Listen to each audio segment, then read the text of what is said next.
Welcome to This Explainer. Today, we're going on an absolutely wild journey, starting straight from the fiery, molten center of the Earth, all the way up to the surface landscapes that you and I see every single day. We're essentially unlocking the greatest geological detective story of our very own planet. Here's the roadmap for our explainer today. We'll kick things off by peering inside the Earth, map out its hidden concentric layers, talk about earthquakes and seismic waves, look at measuring those disasters and their impacts, and wrap up with the massive forces shaping our world. Let's just jump right in. Section 1. Peering inside the Earth. Direct and indirect clues. So think about this for a second. The deepest humans have ever managed to drill is just 12 kilometers down. That's the Kola Peninsula in Russia. To put that into perspective, our deepest actual mine, the Panoneng gold mine in South Africa, only scrapes about 3.6 kilometers deep. But the absolute center of the Earth, that is thousands of kilometers away. So, if we literally can't get down there, how do we know with such absolute certainty what's actually going on under our feet? Well, to solve this giant mystery, scientists rely on two main sets of clues. First, we have direct sources. These are things like deep drilling and volcanic eruptions, basically moments where magma is physically brought up to the surface for us to analyze. But honestly, the real heavy lifting, that's done by indirect sources. We look at gravity anomalies because the distribution of heavier materials actually changes gravity's pull in certain areas. We also track shifts in our magnetic fields, which, crazy enough, actually reverse every 200 to 300,000 years. But the absolute most important clue? Seismic waves. Which brings us to Section 2, Earth's hidden concentric layers. By decoding all those indirect clues, we've painted a remarkably vivid picture of the Earth's interior. It turns out the Earth is structured in distinct concentric layers, kind of like a giant rocky onion based on their chemical properties.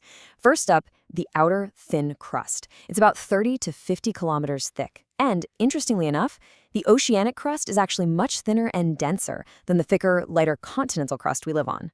Below that is the mantle, which extends down an incredible 2,900 kilometers.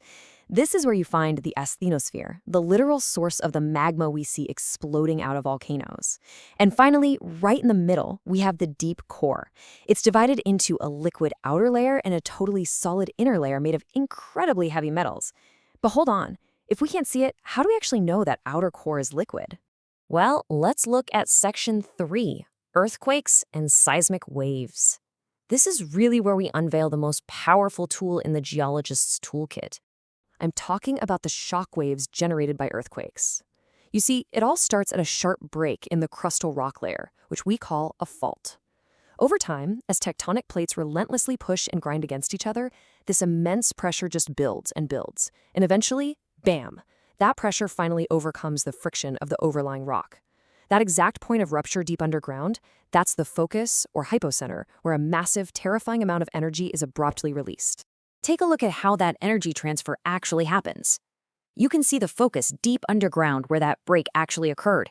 Now, as the sheer energy travels outward in literally all directions through the body of the Earth, the very first point it hits on the surface directly above, that's what we call the epicenter. Now, that energy rushing out from the focus travels primarily as two different forms of body waves. First, we have P waves, or primary waves. These are compressional. They push and pull the rock, vibrating in the exact same direction the wave travels. Honestly, it's a lot like an accordion. Then you've got S waves, or secondary waves. These guys are transverse. They move the rock up and down perpendicularly, much like a ripple moving across the surface of a pond. But here's the absolute game changer, the difference in their physical properties. P waves are the fastest. They always arrive first, and crucially, they can travel through all mediums. Solids, liquids, gases, doesn't matter. S waves, on the other hand, show up a bit later, and they absolutely positively cannot travel through liquids or gases. Their speed depends entirely on the sheer strength of solid rock. And that one specific weird quirk led to one of the greatest geological discoveries of all time. When seismographs measured global earthquakes, scientists noticed something super bizarre. At any tracking station located beyond 103 degrees away from an earthquake's epicenter, no S waves ever arrived. None. It was just a massive global blind spot. So here is the massive aha moment. Since we already know S waves can only travel through solid material, the fact that they are completely blocked on the other side of the planet proves unequivocally that they are hitting a giant liquid barrier. Boom. That is exactly how we prove the Earth's outer core is made of liquid, without ever having to drill down there. We call these blind spots shadow zones. Now, P waves actually have a small shadow zone too, between 103 and 143 degrees, because the core refracts or basically bends them. But the S wave shadow zone, it is huge, covering over 40% of the entire Earth's surface. So, by meticulously mapping these shadow zones every single time an earthquake happens anywhere on the planet, geologists are essentially using the planet's own tremors as global X-rays. It's brilliant. It allows us to accurately measure the precise size and state of our hidden internal layers.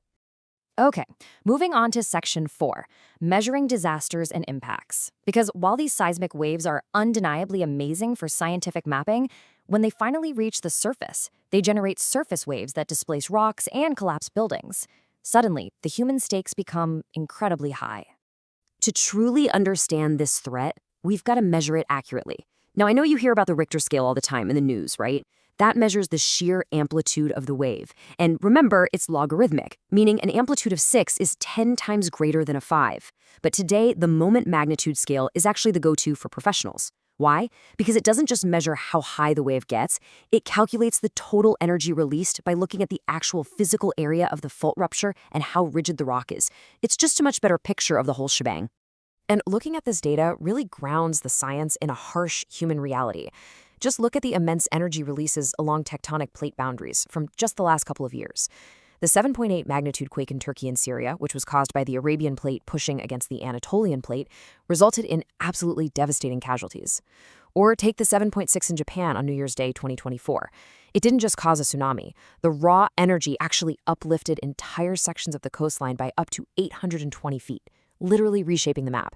The destruction is a harsh, sobering reminder of the immense engine operating right beneath us. Which brings us to our final part, Section 5, forces shaping our world. Endogenic versus exogenic. Because it's fascinating to consider that the raw, destructive power of earthquakes is really just one half of an ancient, continuous cycle. You see, the ground beneath us is basically an eternal battleground between two opposing forces. On one side, we have endogenic forces. These are driven by the Earth's deep internal heat and radioactivity. They build the crust up, causing things like folding, warping, and mountain building, along with those sudden violent movements like the earthquakes we just talked about. But on the exact opposite side are exogenic forces. These are driven by external energy from the sun and our climate, and their entire job is to tear those land masses right back down. This brings us to a term called denudation. It is the great equalizer of geology. It's basically the umbrella term for the slow, continuous rhythm of exogenic processes that constantly wear away at the surface.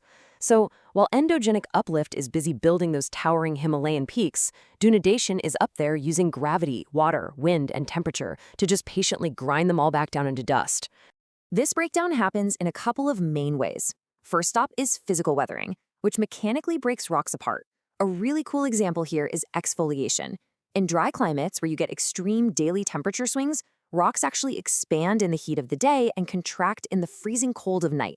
Over time, that constant internal stress causes the rock to fracture parallel to the surface, and it literally peels away layers just like an onion.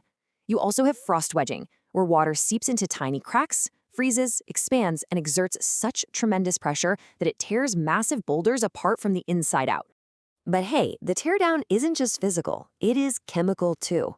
Chemical weathering relentlessly attacks the actual molecular structure of the landscape. For instance, rainwater mixing with carbon dioxide forms carbonic acid, which literally dissolves certain rocks through a process called carbonation. Then there's oxidation, which causes iron-rich minerals in the rocks to literally rust out in the open air, exactly like an old abandoned car. Water and atmospheric gases are out there altering the very chemical integrity of the mountains until they just crumble. All of this leads us to a thrilling final thought for you to ponder today. The ground beneath your feet, it isn't static. It is fully, dynamically alive. If the Earth's internal endogenic engine is constantly thrusting brand new mountains into the sky, while external exogenic forces are just as constantly grinding them down into sand to be washed into the ocean, what entirely new landscapes are going to emerge millions of years from today? The Earth is an ever-changing canvas, and we are incredibly lucky to get to see even a single snapshot in time.